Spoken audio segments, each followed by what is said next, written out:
नमस्कार दोस्तों, नीली युग स्टडी चैनल में दोस्तों आपका हार्दिक स्वागत है। दोस्तों आज मैं आपके लिए सीबीएसई क्लास 10 यानी कि क्लास 10 सामाजिक विज्ञान पुनरावृत्ति नोट्स पार्ट 2 है। कौन सा पार्ट है?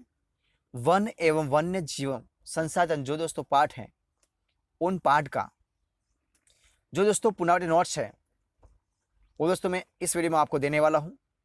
तो दोस्तों हमारी इस वीडियो को फर्स्ट से अंत तक जरूर देखना। शुरुआत करते हैं दोस्तों नोट्स की।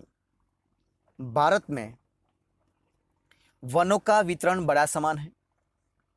भारत में वनों का वितरण बड़ा समान है। इसमें कई राज्यों में इनका विवरण बड़ा घना और कई में बड़ा विरल है। हरियाणा में कुल क्षेत्र में केवल 3.8% भूभाग पर ही वन है।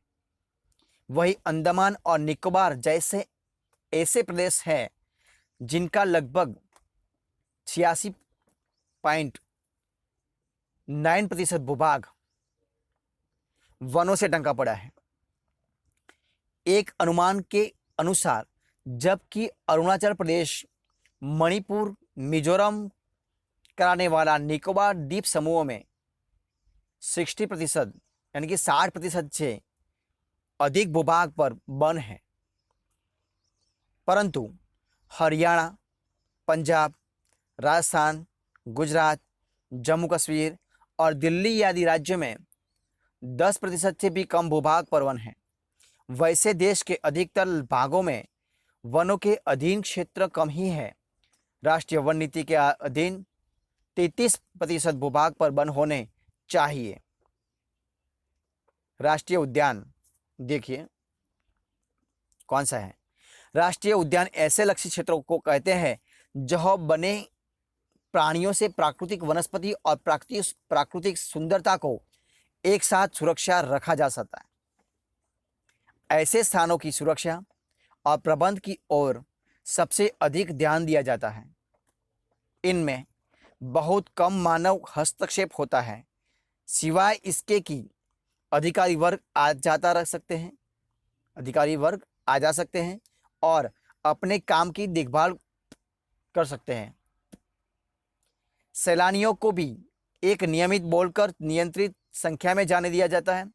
भारत का राष्ट्रीय पक्षी मोर है और चीता भारत का राष्ट्रीय पशु है। भारत का राष्ट्रीय पशु कौन सा है? वो है बाघ। दोस्तों कौन है? बाघ है। इधर चीता लिखा है वो गलत है। कौन है? बाघ है। जैव विविधता देखिए कौन सी है?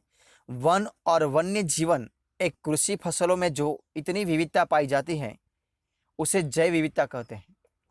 भारत में जैव विविधता को कम करने वाले कई कारण हैं। उनमें से मुख्य इस प्रकार है। देखिए कौन से कारण हैं, हम देखते हैं। जंगली जानवर को मारना और आखेट। दूसरा, वन्य जीवों के आवास का विनाश करना। दूसरा, पर्यावरणीय प्रदूषण। देखिए विषाक्तीकरण क्या है? विषाक्तीकरण देखिए 4। पांचवा, जंगलों के दावानल का प्रकोप, ये 5 है। ठीक है। देखिए भारतीय जीव जंतुओं का संरक्षण, उस मुद्दे पर हम चर्चा करेंगे। अपनी प्राकृतिक संपदा पर हर देश को गर्व है और यही अवस्था भारत की भी है। इस संपदा का संरक्षण करना बड़ा आवश्यक है। इनमें एक, सर्वप्रथम हमारी प्राकृतिक संपदा विशेषकर विभिन्न जीवजंतु प्रकृति के सौंदर्य को चार चांद लगा देते हैं और धरती को स्वर्ग रूप देते हैं। दूसरा, विभिन्न प्रकार के पशु पक्षी इतनी मधुर वाणी निकलते हैं कि बहुत से कवि और चित्रकार मुक्त होकर रह जाते हैं और कमाल की रचनाओं का सृजन कर डालते हैं। नंबर 3, भारत की प्राकृतिक संपदा और वन्य प्राणियों को देखने के लिए हर वर्ष एक दर्शनगण भारत आते रहते हैं।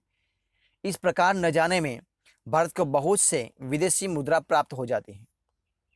नंबर 4, विभिन्न प्रकार के जीव जंतु पारिस्थितिक संतुलन को बनाए रखने में बड़े सहायक सिद्ध होते हैं। नंबर 5, यदि प्राकृतिक संपदा विशेषकर विभिन्न जीव जंतुओं के संरक्षण की अवहेलना कर दी गई तो हमारे आने वाली पीढ़ियों के लिए बहुत से पशु और पक्षियों की प्रजातियों भी लुप्त हो जाएगी और वे बेचारे उनके दर्शन से वंचित रह जाएंगे।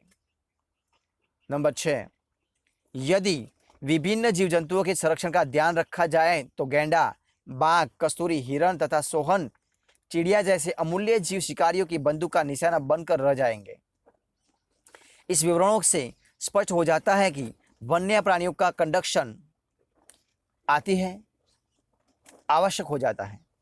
याद रखने योग्य बातें देखिए, कौन कौन सी बातें योग्य रखने के लिए, याद रखने के लिए देखते हैं।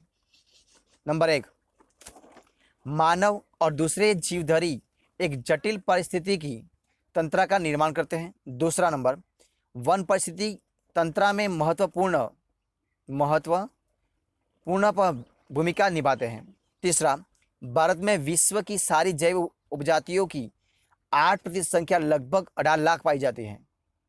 नंबर 4, भारत में 10% वन्य वनस्पति जात और 20% स्तनधारियों को लुप्त होने का खतरा है।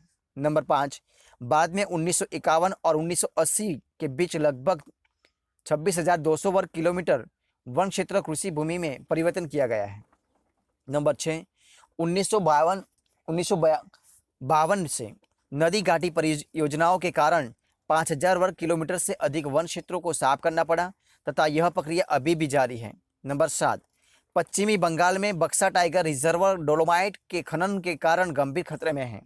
नंबर 7, हिमालयन यह एक प्रकार का औषधीय पौधा है जो कैंसर रोग के उपचार के लिए उपयोगी है।